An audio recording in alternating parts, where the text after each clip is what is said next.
Hey everybody, what's up? We're back. It's those wrestling girls. It's your girl Krista B and Queen PR. And today, as you all can see, we have a lovely, lovely guest of the show, friend of us, the lovely Miss Janelle of the JOBBER podcast. Yes, this has been well overdue. Yes, ladies. thank you for being here. Oh, of course. Very much so. We know Wednesday night is a big night for us wrestling fans. We were going head to head, literally. Right. I appreciate you being here. And like you said, I'm going to catch AEW on the repeat. Don't worry about it. Yes. Long overdue. You're our first official guest, by the way. What? Yes. I'm making history. Girl, I was not prepared. I feel like I need to get my thank you speech. Thank you to those wrestling girls for inviting me. I'd like thank God for giving me this talent of loving wrestling. Yes. So before we start, go ahead. You have to say your line. I'm so excited about this episode. Yes. Because I feel like, Krista, you probably agreed, like, Jobbers is very much a part of our journey as a podcast, definitely. Like, our coming out party was kind of your Survivor Series viewing party last year. Oh, my God. Yeah, it's going to be, It's about to be a year for us. Yeah. And then for us, Survivor Series weekends is like our 2-year anniversary of starting the JOBBER Tears podcast. So, wow. So we're going to have an anniversary around Survivor Series. Survivor Series weekend is going to be crazy because also it's Sir Wilkins' birthday weekend too. Perfect. And then we're going to be celebrating 2 weeks. So his birthday we'll celebrate here in New York during that weekend, and then the following weekend, which is Thanksgiving weekend, is his actual birthday. We're actually going to be going to a wrestling convention down in Winston-Salem called WrestleCade. Okay. So we're going to be down there, and I tell people all the time, like, next year, my goal is to expand, and me expanding means you guys expanding. Like even like this weekend, we're going to Charlotte to a few wrestling shows. We're going to I'm going to Queens of Combat, and then we're going to PWX's Pure show Sunday because the South likes to run on a Sunday. But any opportunities that we grab, you guys are always more than welcome to tag along for the ride because this journey is not only about us; it's about all of us being together. Seriously. And you definitely, what I like about Jobbers is you guys definitely created this family of wrestling fans for people of color that are wrestling fans, as well as other podcasts. Like, you guys don't have to shout out other podcasts at your, viewing party and put us over as much as you guys do. Yeah, we give everyone that rub. Why not? Yes, we love that. We love that. And anytime we meet people in the New York region and anywhere on the East Coast, and they're like, I want to find wrestling fans, we're always like, JOBBER Tears party. Literally. Listen to JOBBER Tears podcast. Because it's like your friend. It's like listening to your friends. You know? And I mean, I think that's just always the nature for us, is like just creating a community.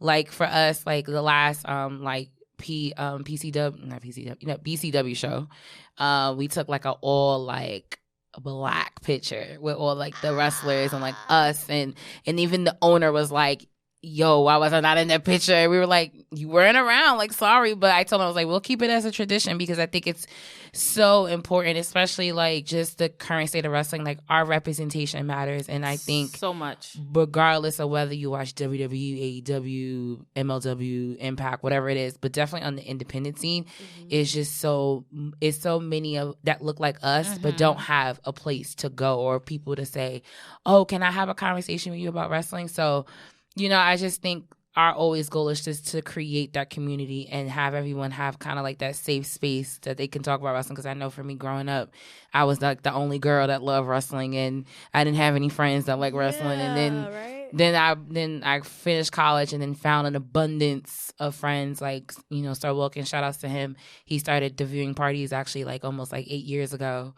At a little bar called Highland Park, right over here on 34th and 2nd.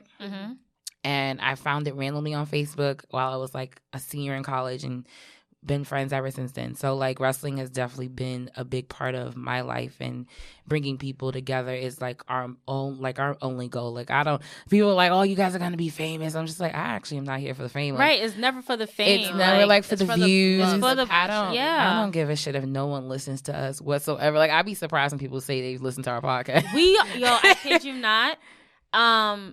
As you know, you may not know, like, me and Pete also started this off of the fact of, listening to other podcasts like Black Girl Podcast is my ultimate favorite podcast. And I was just at Envision Fest not too long ago, and I was talking to Alicia from Black Girl Podcast, and I was telling her because they had a phenomenal podcast before, long story short, like the day before or whatever. And I was just telling her, I said, you guys always say you're surprised about how many people turn up. And I was like, I started to relate because when we were at Raw or SmackDown, Corey came up to us. Yeah. And I knew who he was, but I couldn't put the name to the face.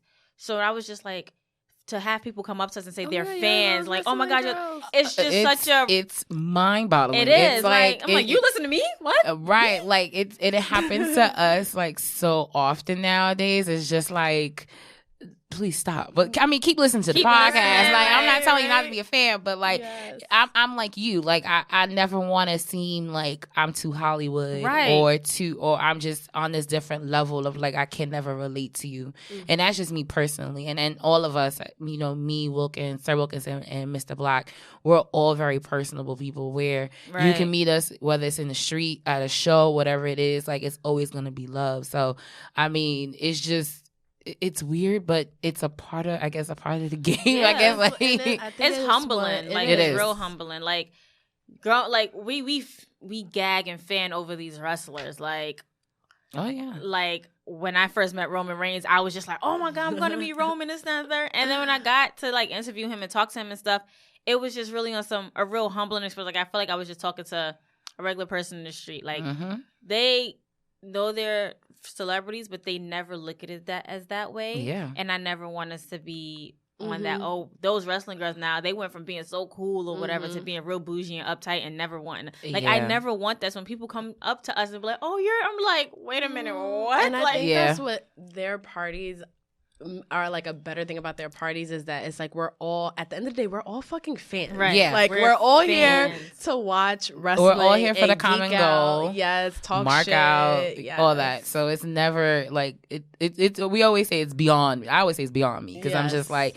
at this point, like us almost being 2 years in, like for me, our ultimate goal was always to create a platform for whether it was for independent wrestlers that we personally knew in the New York area or other podcasts, because our stories are a bit different because we used to do other things in the wrestling community, but it never really kind of like took flight. And it wasn't until we really just, the three of us, just said, you know what, fuck everybody and everything. We want to do our own thing, and this is where we are today. So, I mean, but of course, being on this podcast is almost better than mine. I get to talk to ladies and not have to play referee. Right. Yes. And it's funny. That has to be a lot on It really does. Like, I want to know, like, how you got into wrestling. Like, what is your first memory of being a fan? I was being a rebel without a cause. I was probably like 8 years old, up at 2:00 in the morning, and I ended up watching ECW on public access TV. You were watching ECW at 8 years old? At 8, just randomly on mute. I can't even imagine. On mute, by the way, like because I wasn't supposed to be up. And the TV, all you could see was TV lights, but I had to watch it. So I watched all the wrestling like if I was at the show because I couldn't hear commentary at all. And it started from there, and then I kind of like crept into that, and that was kind of like the peak of the Monday Night Wars. So, TNT called me because, Nitro came on at like 7:55, so you caught that real quick. And then when 9 o'clock came, then Raw came on, and it just was back and forth. Like, I've never clicked between two shows before as much as I did growing up. And then I went to my first wrestling show, like probably around like 10, 11 at the Garden. And all I remember was Rock and Austin and... Yeah, and then fast forward to the year after, 2002, Survivor Series. I went to that. It was my first wrestling pay-per-view, which was the first Elimination Chamber. So I'm gonna have to watch on the network to see if I see where the audience is. I definitely won't see me there because those seats. I mean, I wasn't on TV side. I was on the other side, but I literally still have, because if you watch it at the end when Shawn Michaels wins, spoiler alert for those that maybe have never watched it, but when Shawn Michaels wins, well, that's their mistake. That's their fault. Yeah, it's actually one of like to me, Survivor Series has a special place in my heart because it was my first pay per view. But that's her favorite. That's my favorite pay per view. Yeah, like I don't. It's just the whole concept. So I get tight when they don't do like traditional Survivor Series. It's like, what are you doing? But cool. I still to this day have at my mom's house, I have in a plastic bag, I have like maybe 3 confetti from when Shawn Michaels won the WWE Championship, at Survivor Series. And that was kind of like that his whole comeback thing, like twice removed, because then he had that whole battle with Trips when he came back. And then fast forward to when he won the title then. So and that's why everybody was like really concerned about his back and trying to figure it out. But he was out here super kicking, homie. Like you wasn't concerned. So why was I concerned? Right. Like, what was I concerned about if you wasn't concerned? You good, I'm good. That's it. Exactly. And then I kind of fell off because college and just having access to wrestling and not being able to watch, Monday Night Raw, but then coming out of college and coming into viewing parties and now building that kind of like family and fast forward to WrestleMania 29. That was my first WrestleMania here in New York. So I cried. If you've never been to WrestleMania, it's very overwhelming. It's a bucket list thing. I saw The Rock yet again. I did. For the girl. I have yet to see him. Let me tell you. That's neither here nor there. That's my favorite wrestler. But you know what it is though? It's like that. Because I've been to 1, 2, 3. I've been to 4 WrestleManias. So I've been to 29. I went to 32 Dallas, 33 Orlando, and then 34 New Orleans. And 29 was my least favorite because I don't have as much of a memory. There were no like things that stuck out to me besides Taker and CM Punk. And to me, that was the best match on the card. Not even Rock Cena? No. Besides seeing The Rock, I was like... The match was lackluster. It really was. And that was like supposed to not happen again. So it's just like... that was you okie doke me. That was the Once in a Lifetime was the year before that when he was in Miami and he won. And then Cena was like, I have to beat you. And then he ended up dropping the title. My riff always with that match was actually it's not even the Mania 29. It was the Royal Rumble before that because that was Punk Rock.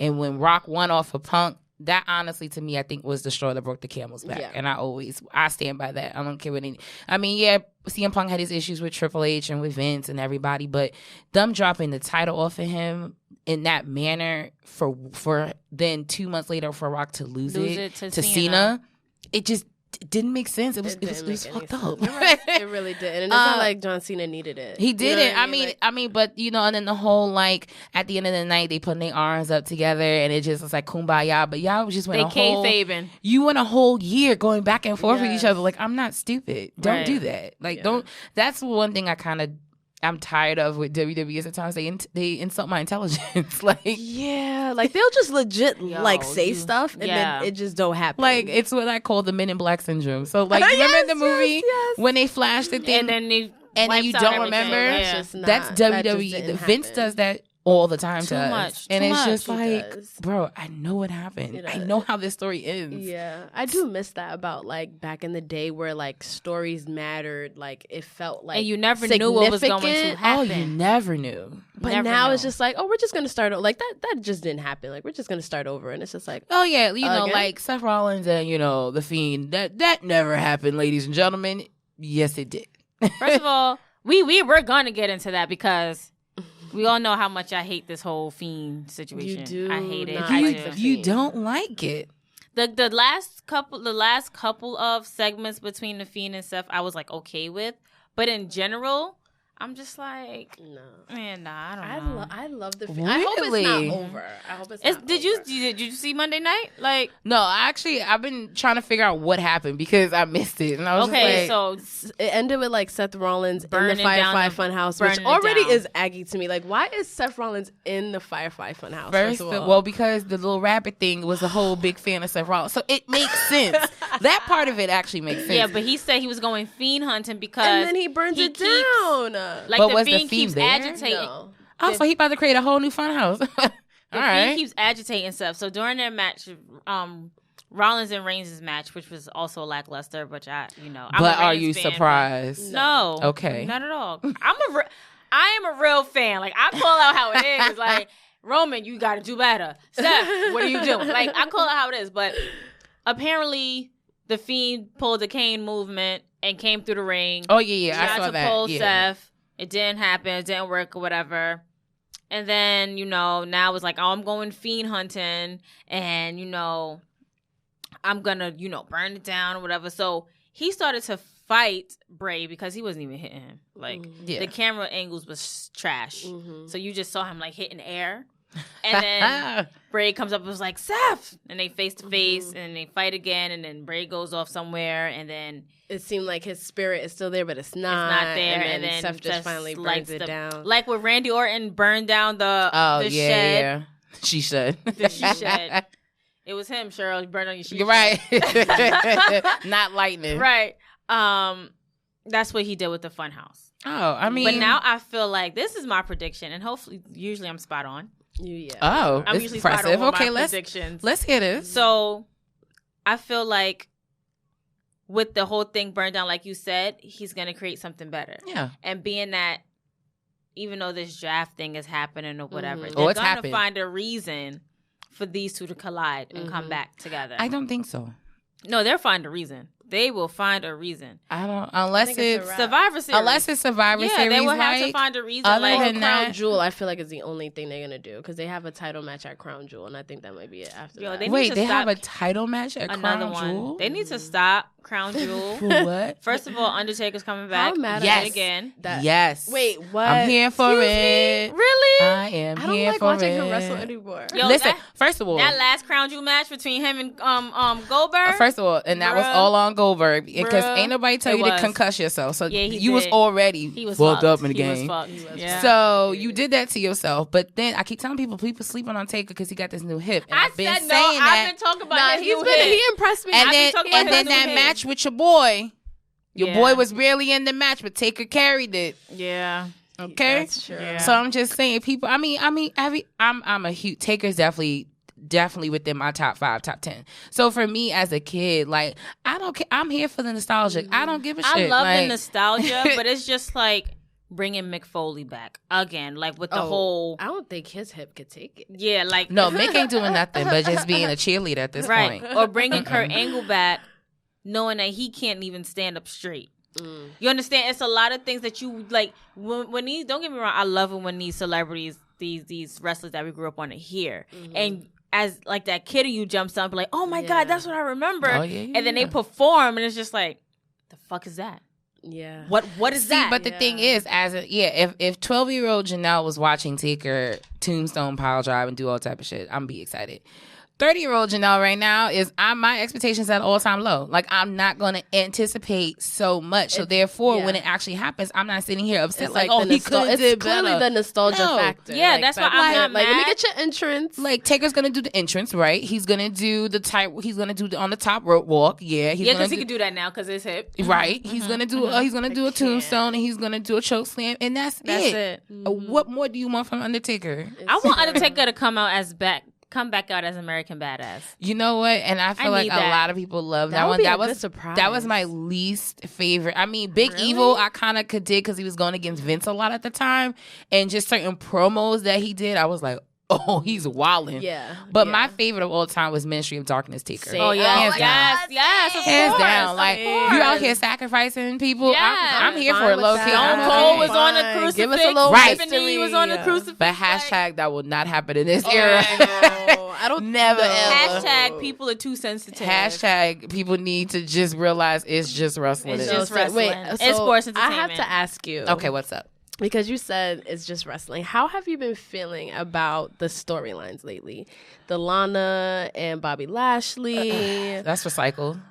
Like it's always recycled. I mean, essentially wrestling storylines are recycled. Like it's okay.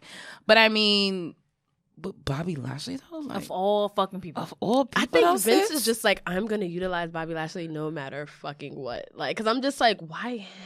You know what I think they should have done? Like, who else? They should have brought. Okay, remember when that's Rusev was in? They was in the League of Nations. And you had King Barrett, Rusev, Sheamus, and Cesaro, I believe. Mm-hmm.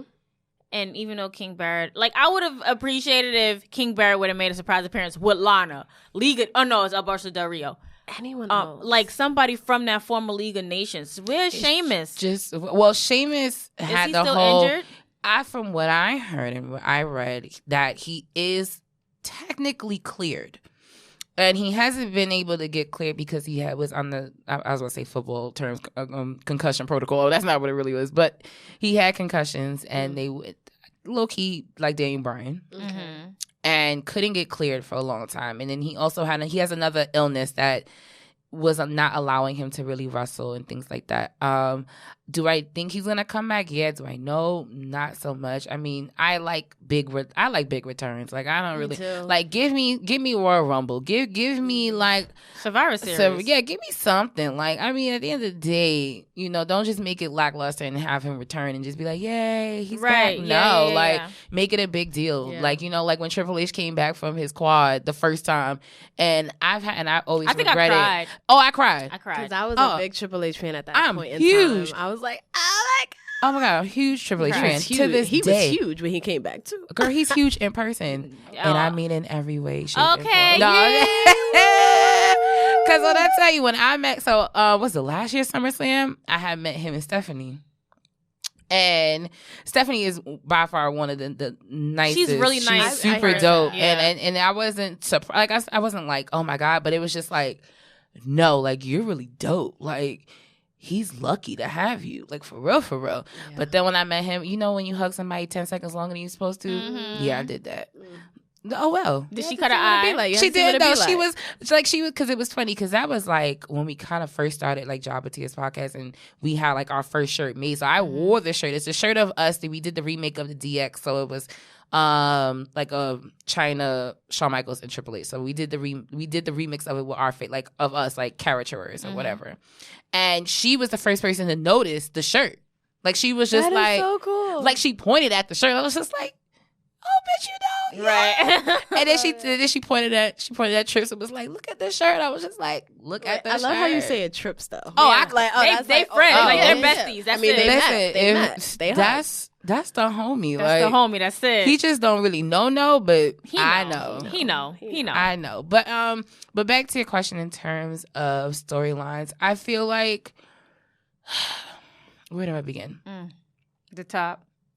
Started from the bottom, now we're here kind of thing. I think because with WWE, they were in such a weird position because you knew the draft was coming.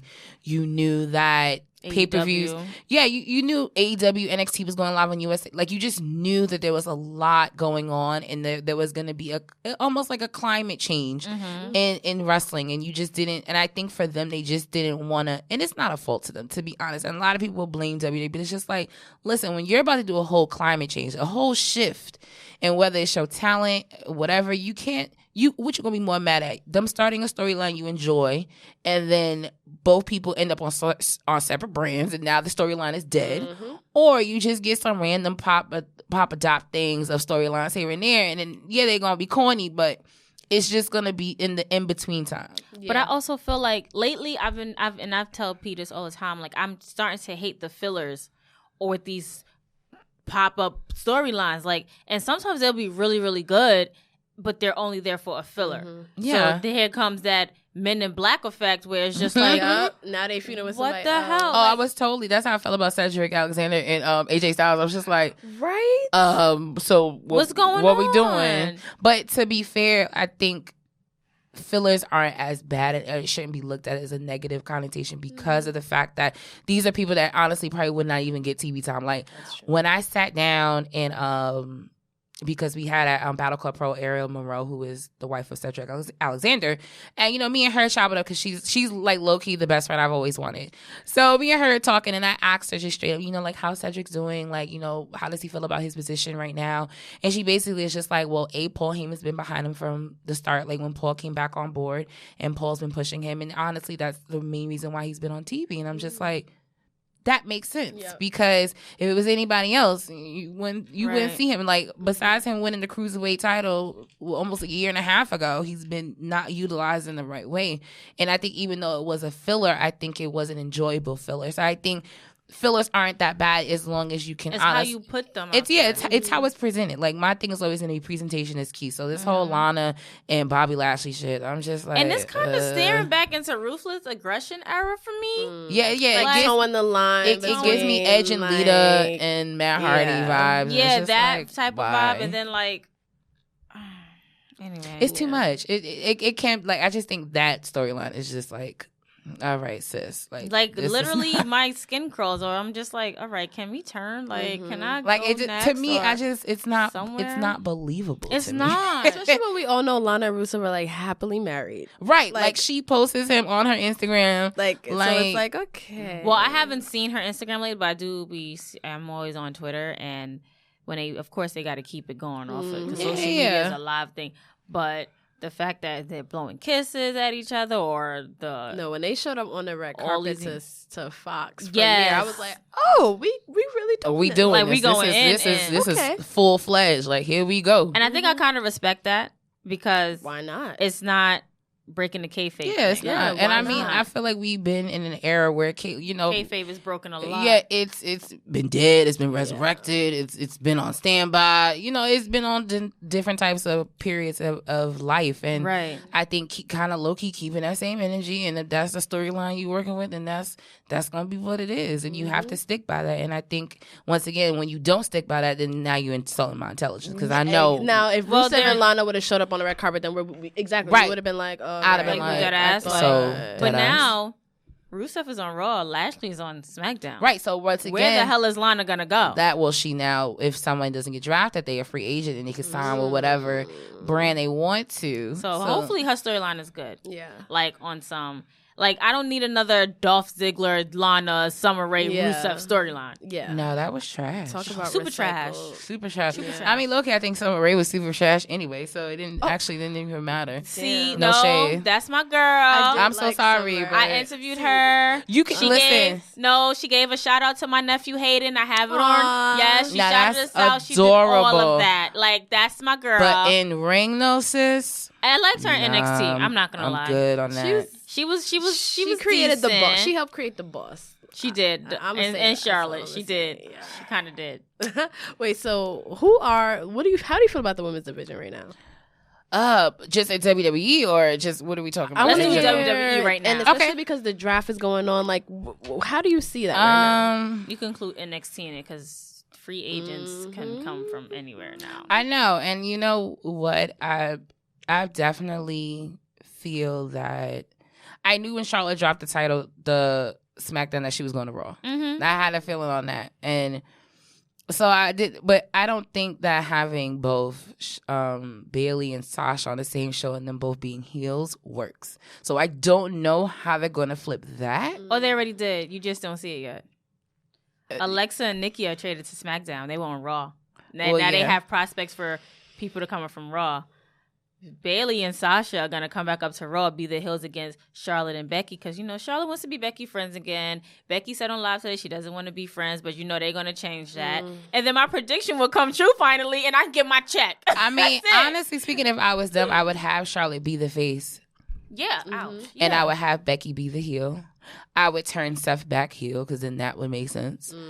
Couple-wise, if we're not going to bring kayfabe into it. I think that's the direction WWE was trying to go in with the whole Fiend, and because the Fiend is a good heel face. Yeah, he was a tweener, honestly, because he wasn't getting booed. Like literally, when we watched exciting thing when we watched Hell in a Cell, and people were booing Seth Rollins. Video. Yo, I said, oh, any kind of offense that Seth did in that match, the crowd booed. Like, but did y'all see the after videos? Like there was this, they were going through with the referees, and this guy had a sign up, and he was just like, so horrible, Seth. Like literally in his face. And Seth was just standing there like, he was so mad. And then I heard everybody shouting refund. Yeah, it was pretty bad. Man, listen, you can't refund. God. You was there. It was, first of all, side note, both Hell in a Cell matches I think delivered, period. And that's honestly what the pay-per-view was all about. All the other random ass matches they had was because, once again, the draft was happening. You didn't really have any storylines. Yep. You didn't build a pay-per-view because,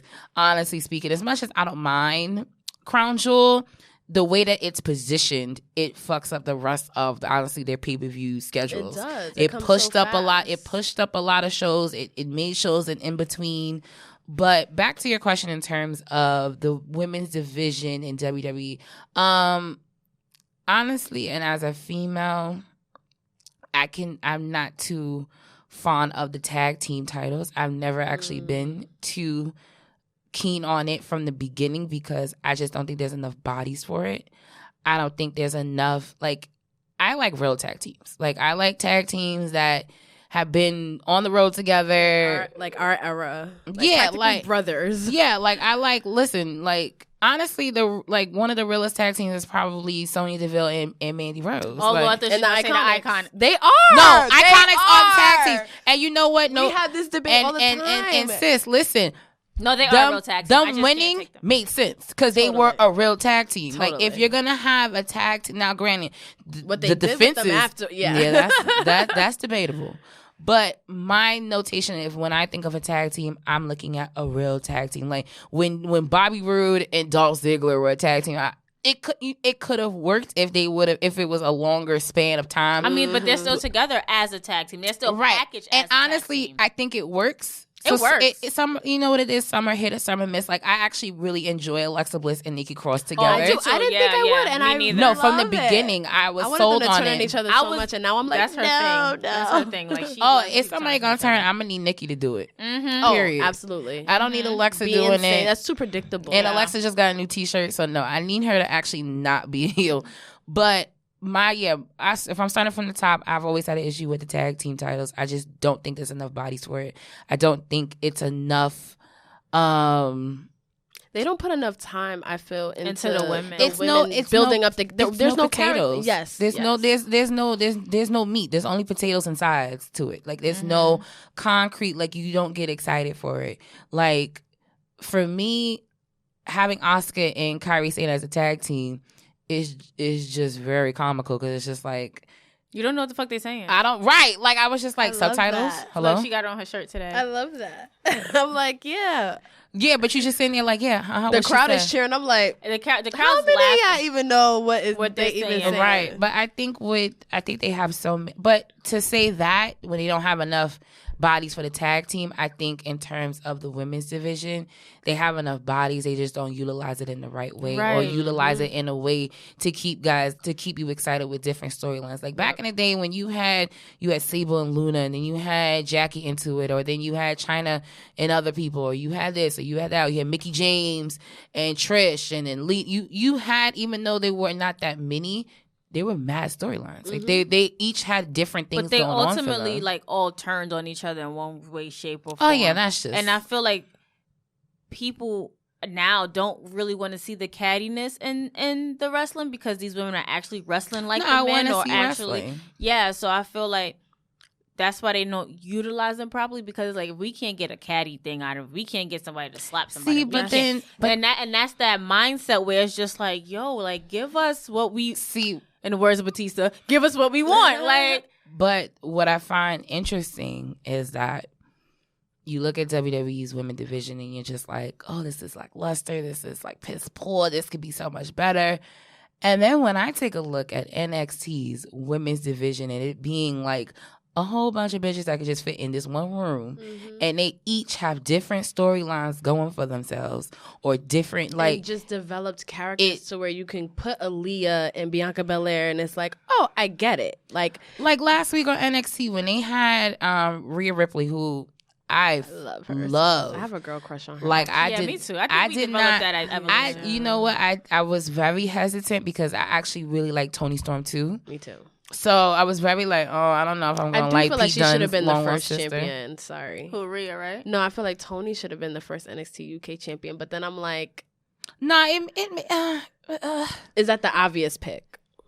Probably. Yes, I feel like she would have been the obvious one. But then when her losing the title at the last takeover, I did not see that coming at all. Yeah. So like, but that's a different story for a different day. But back to like NXT, their character development is on a different level because, like last week I was saying, Rhea Ripley came out, she demolished whoever girl she was fighting, and then she cut a promo talking to Shayna Baszler, and I was just like, sign me up for Shayna Baszler versus Rhea Ripley. Sign me up today. But then Bianca and Belair then at the end, when Bianca had her match, which was really great against Dakota Kai, and I really thought Dakota Kai was gonna win. Me too. Because she was coming back, but they didn't even they okie doked me. I said, oh shit, all right. And then when Bianca at the end of her match did her promo, and she said, well, if you want Shayna, you gotta go through me. What? Like, why can't I get that shit on Raw and SmackDown? Like what? Right. And like it was very simple And it's not a lot of she didn't. It wasn't complex. Promo. It wasn't it wasn't dragged on. It was wordy. Straight to the point. Like, listen, sis, you think you got her? Nah, you got her number. Nah, catch my number, and then you can see if you're ready for her. And I was just like, oh shit, I gotta watch next week. I gotta watch the week after that. See what happens.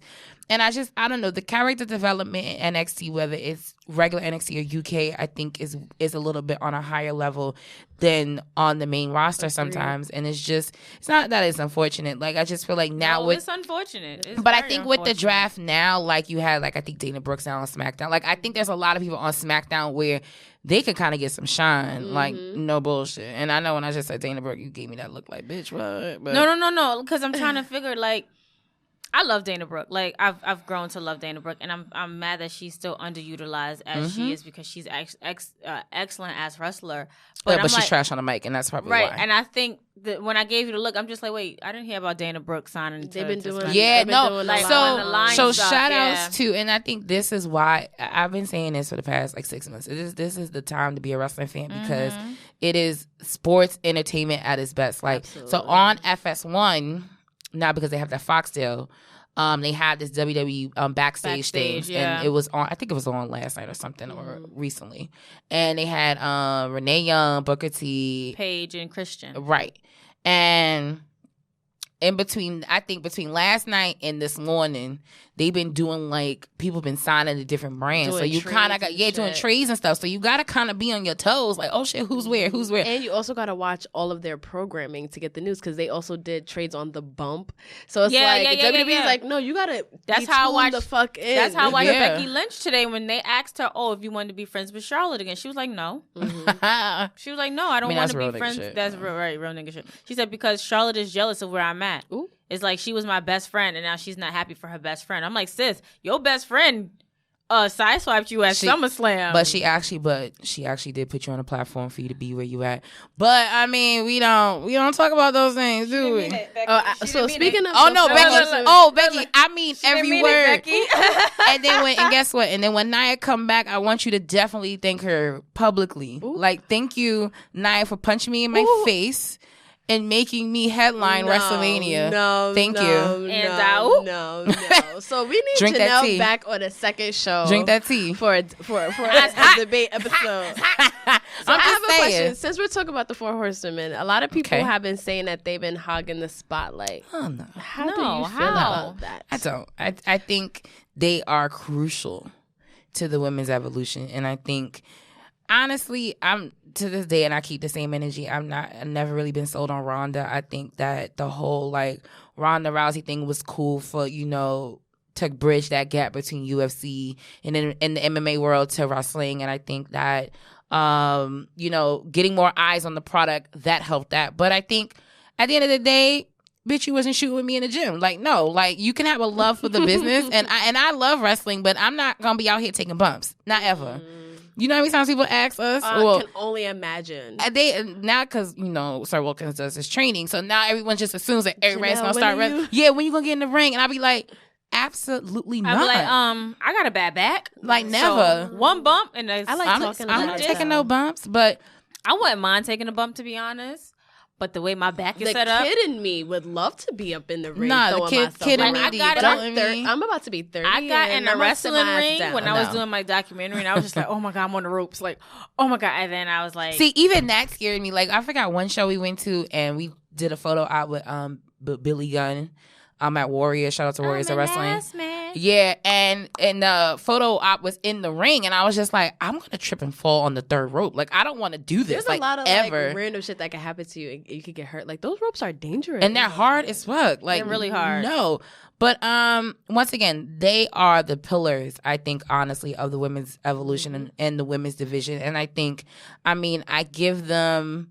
I think they are, and I think they need to start transitioning them in a position kind of like they did Roman, where now you're kind of putting the spotlight on different people. So, like, for instance, with, like, Buddy Murphy and Roman match, which was by far one of the best matches, I think, that I ever seen of 2019. Yep. I agree. No bullshit. I agree. But that rub he low-key gave Buddy Murphy, it put him on a different pedestal. It put him on a pedestal like, oh, now I got to watch a Buddy Murphy match because the match he had with Roman, even though he lost, he gave it all he got. Or the match Roman had with whatchamacallit, even with Daniel Bryan or Seth, like he's had matches with people where it's now Roman is in a position like he have to always he don't always gotta take the W, but even if he does, it gives a spotlight to the person that he's wrestling to. And I think these ladies are in that position now where they can give people that type of rub. And I think Sasha, and once again I'm really confused on how Sasha and Bayley are on the same brand because I don't get it. But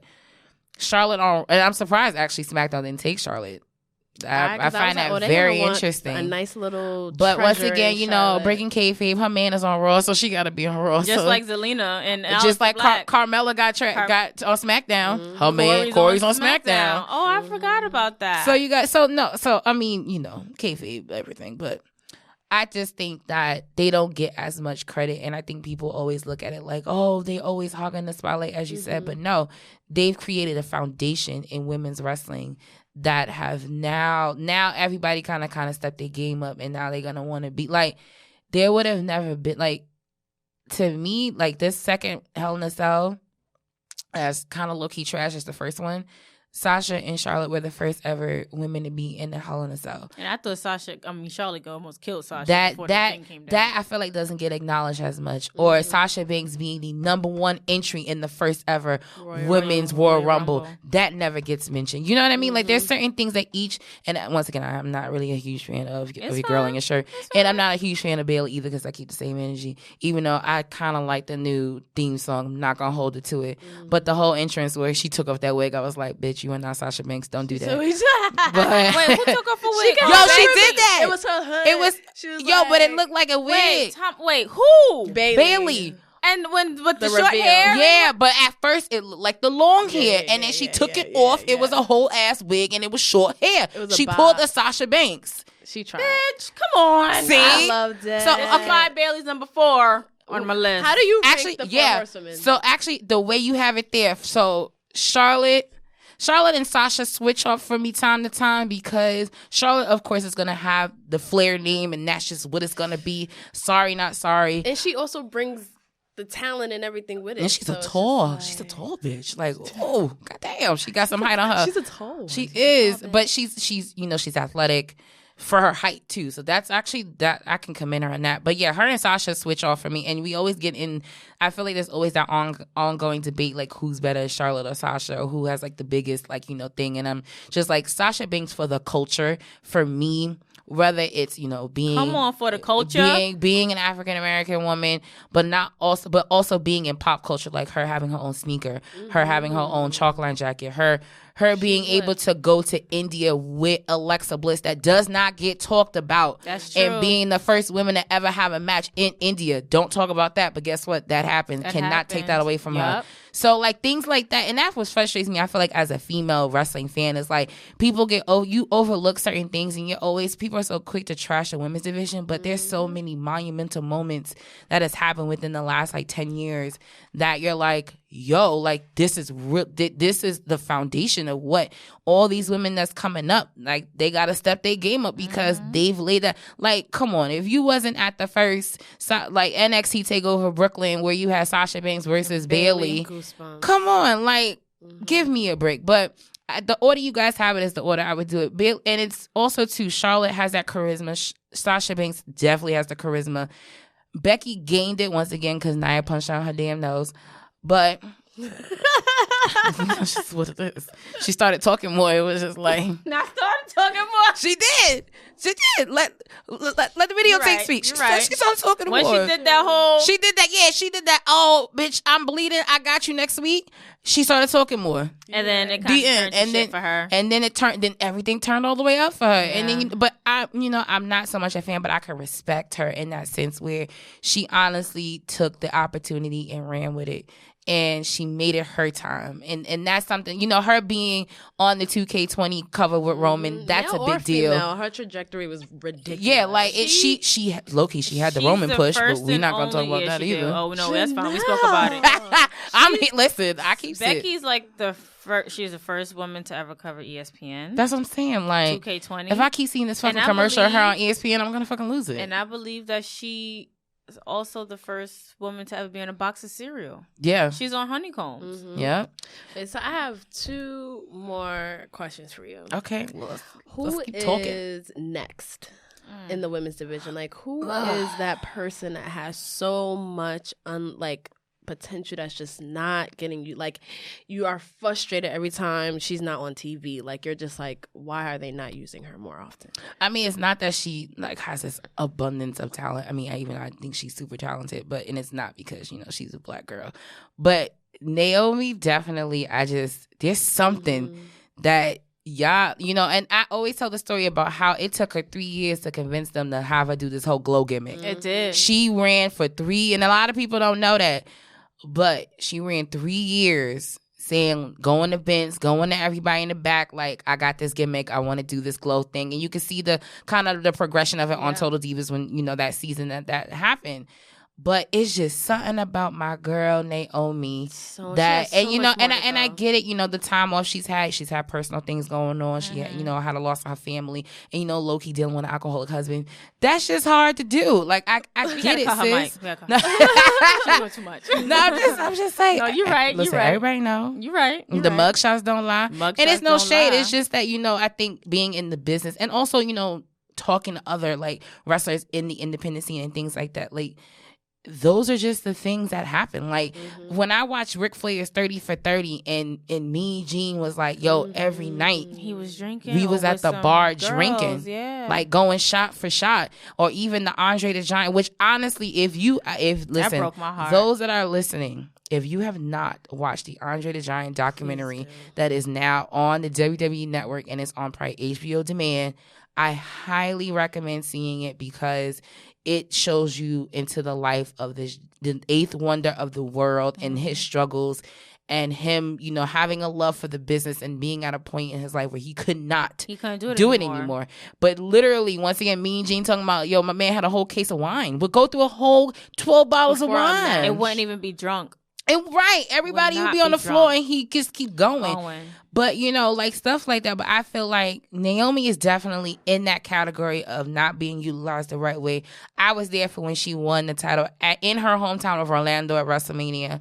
Oh, it was Orlando. We was trying to figure it out. Oh, yeah, no, it was Orlando. It was honestly. It was Tampa or Orlando. No, and honestly, we were surprised being there because Vince don't like giving people they time on their hometown. Yeah. So literally, when she won in Orlando, it just was such a moment for her, and I was so happy for her to have that moment because once again, representation matters. And for her to have that title and for how long she had it. I mean, once again, title defenses and things like that is always questionable. We don't talk about those things. But hers in that category, honestly, if they didn't put Nikki Cross with Alexa Bliss, I would have definitely had Nikki Cross in that category because when they traded, not when they traded her, when they pulled up from NXT and she was kind of low-key by herself, like they kind of split up Sanity. And, for her, it's like my husband is on NXT, I'm by myself on the road, like, what am I doing here? Like, and she's super talented. Like, I think she's one of the most talented people. Too. And her theme song is like one of my favorites. That shit goes hard. It really does. Real hard. Like, that shit played right now, I'd be like, oh, like, where's she at? Where's she at, though? But if she wasn't with Alexa, and that's why people don't give Alexa Bliss as much credit because everyone's always like, oh, fuck Alexa Bliss, I don't like her, blah, blah, blah. But it's just like, nah, like, you gotta kind of appreciate the kind of, once again, the type of position she's in right now because she's giving that spotlight to somebody that wasn't getting TV time. But yeah, so Naomi, Nikki, who else is even on the roster? Like, right, it's hard to like. It's like, and then it's like once you see all these women, like even in that breast cancer commercial, that's not even half of the women's roster, but those are like the most utilized ones. Yeah, like honestly speaking, I really would prefer Asuka by herself. Not even gonna hold you to that. I've never really been a big fan of Kairi Sane anyway because of the whole pirate gimmick. I'm never sold on that shit. I think that's one of the lamest gimmicks ever. But I mean, the elbow shit is cute. Shout out to Macho, but okay. let's see who else. We're gonna talk. Krista always talks about Sonya Deville. Oh yes, that's my bitch. I love Sonya. But you know Deville. what? I think her being on Total Divas is definitely gonna put a different spotlight. I think they're gonna break them up soon. They need to because they don't make sense. They don't. Fire and Desire, we get it. But... I was like boring, right? And then Mandy calling Nikki ugly, and it was that whole shit for Elimination Chamber. I was like, oh, so we promoting bullying? That's what we doing. You actually called another female ugly, like straight up. Oh, like I'm better than her. Like, bitch, what? But everybody, did you remember when they put makeup on Nikki Cross and how Twitter went in? Like, are you dumb? Like, why would you? So I already knew that wasn't gonna go over with Mandy calling Nikki ugly. After y'all just try to doll her up. Yeah, like don't do that. She's really pretty. She's beautiful. But you know what's crazy? If you look at old pictures of her, everybody's like, "Yo, she a joint." I'm like, "Yeah, like she's not bad looking." It's just once again when you playing the role, you gotta look. You just gotta look the part. Like it's just not gonna look like Mandy Rose. Ew. The other person who is on low-key injury reserve would be Ruby Riott. Ooh. And I hope when she does come back that she's able to make some real noise by herself.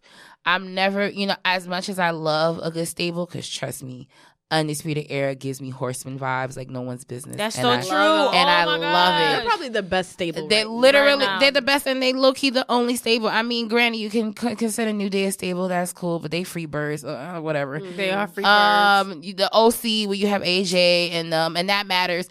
And you know what? I don't even know why that's even a thing. I love it. But I wasn't mad per se, but I would have preferred if they were gonna keep Finn that they would have entered Finn on that, and Finn would have been heel. Yeah. I would have preferred that, but I actually 1,000% prefer Finn on NXT. It works. It works. But yeah, like Ruby Riott was basically, I feel like it was Riott Squad, so she was the leader of the damn squad.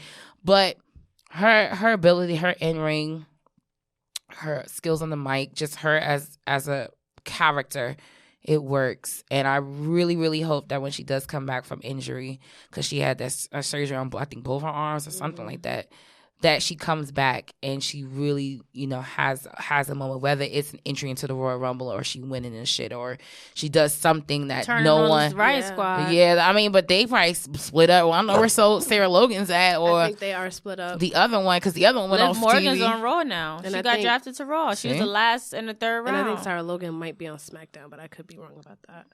So Ruby Riott honestly was the one. I was like, wait, there is one, but she's not active right now. I mean, also too, Dana Brooke, honestly speaking, I think could definitely get some rub. I mean, I get where they was going with the Lacey Evans and Natalya situation, and I appreciated it for what it was worth. Yeah. But for me, that was just lazy. Why? That's how I feel. I just felt that was lazy. Like, granted, you killed the whole, this is the last time, we're going to put it to bed. But then the next time on TV, you're going to have them come together. But it was such a good match, though. No, I'm not taking nothing away from the match. I'm just talking about the pairing. Like, it just shows that you have all these other people that you don't utilize. Like when Cedric Alexander came out to help Roman Reigns. Yeah. Nobody saw that coming. No, but not it at all. Worked. I knew it was predictable for Lacey to come out and try to be a tag team. Oh, really? Especially after watching. I'm curious. I feel like especially after watching Natalya trying to on Total Divas trying to be a part of the tag team division. You're gonna you know what? She's smart because she know by herself she can't really do much. No, I understand that, but I just feel like it should have been somebody else. Yeah. To utilize that spot. But then the question is who? That would have been a good segue. But I feel like they always do that. Like they usually have former opponents be even tag team champions with each other, and then they end up turning on each other because somebody lost from somebody and somebody gets mad. And shout out to them for not doing that, because when Cesaro and Sheamus were going back to back, and at first Mick Foley did that as I think commissioner or whatever he was at the time.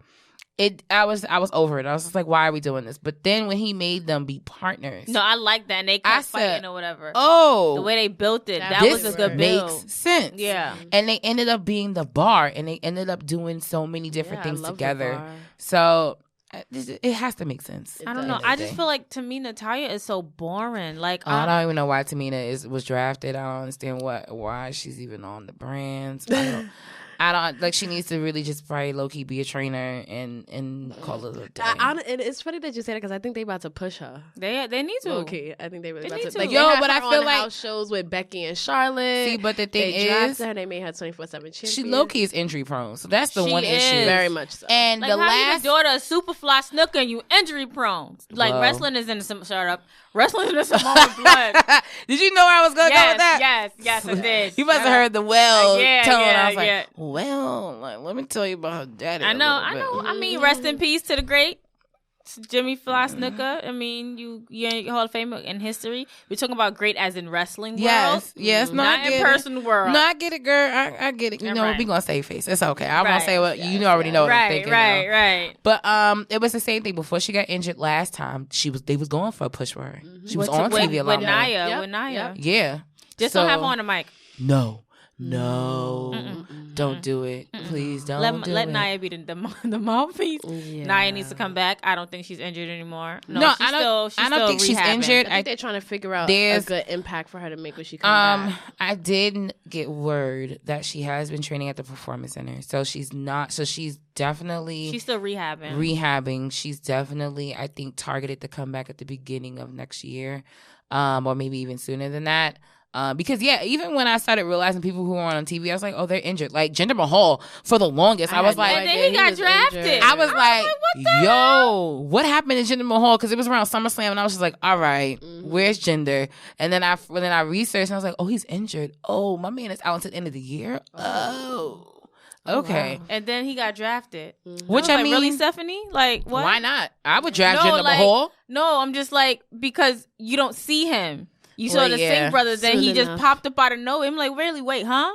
Like, I was dumbfounded for a minute. I had to put my computer away. Like, what? What? Did you say gender? Like, oh, okay, got it. See, no, but I don't know. I really hope with the draft, and also too, like, you have NXT. You know, they just signed Shotzi Blackheart, which I think is dope. It's gonna be cool. I think a lot of up-and-coming people. And honestly speaking, I was half surprised Street Profits got drafted. I'm happy I'm not even going to hold you. Bianca Belair is getting called up. I agree. She's getting called up because she's going to be with... I would keep her there. I would keep her, but that whole clause with the marriage thing, they're going to call her up. I mean, it's the same like when you have people that are like Cedric and his wife, like her, like she's not signing anything. She works the indie scenes.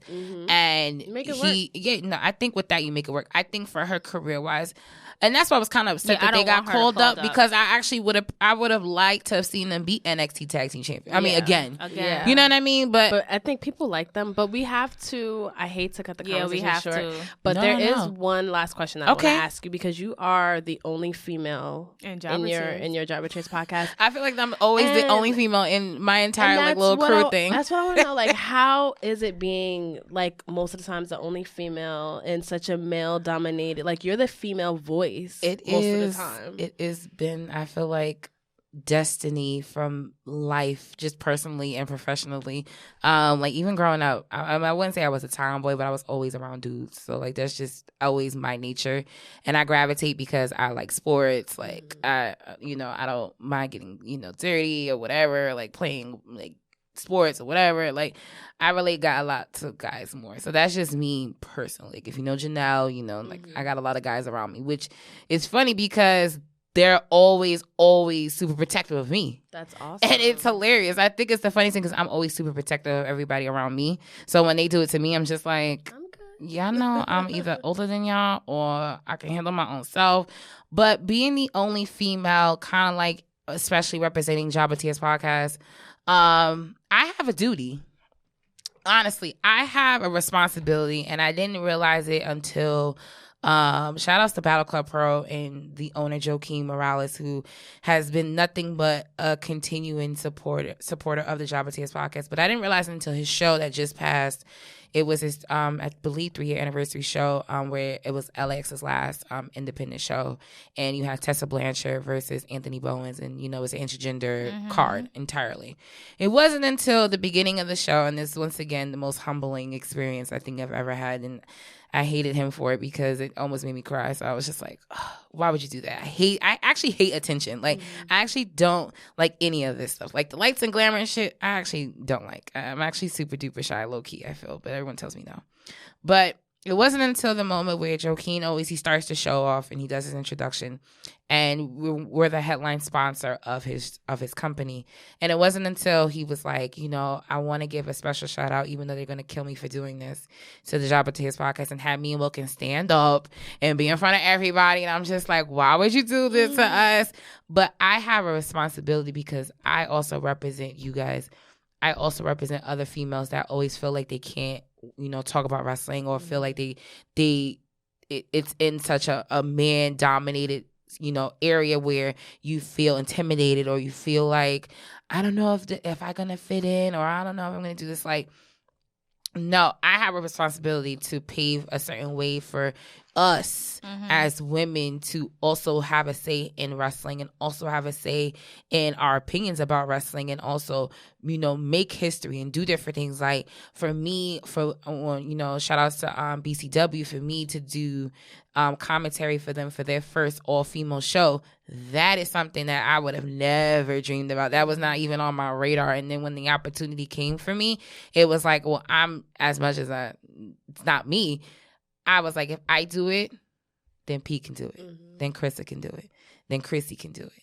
Then Tati can do it. Like, all other females that I know that love wrestling, if I do it, I know they can do it. And and I think for me, I'm in a position now where it's super important that, as the Jobber Tears podcast, that we position ourselves to have those opportunities not only open up to us, but to everybody else. And we always look at it now, like, now it's bigger than us. Like, at this point, it's like, it is bigger than us. I don't even feel like I reap any of the benefits. I'm just like, listen, I do what I do, and then that is it. But especially being in New York City, especially with, I think, one of the things that have helped us out so much is being on the indie scene, and definitely cultivating those relationships with owners of promotions, with other wrestlers and things like that, and being able to interview people. Like I interviewed Kiera Hogan a year ago, and kind of seeing her full circle, like her career Impact and things like that. Like, that was dope. I definitely interviewed Ariel Monroe, and that was dope. Like,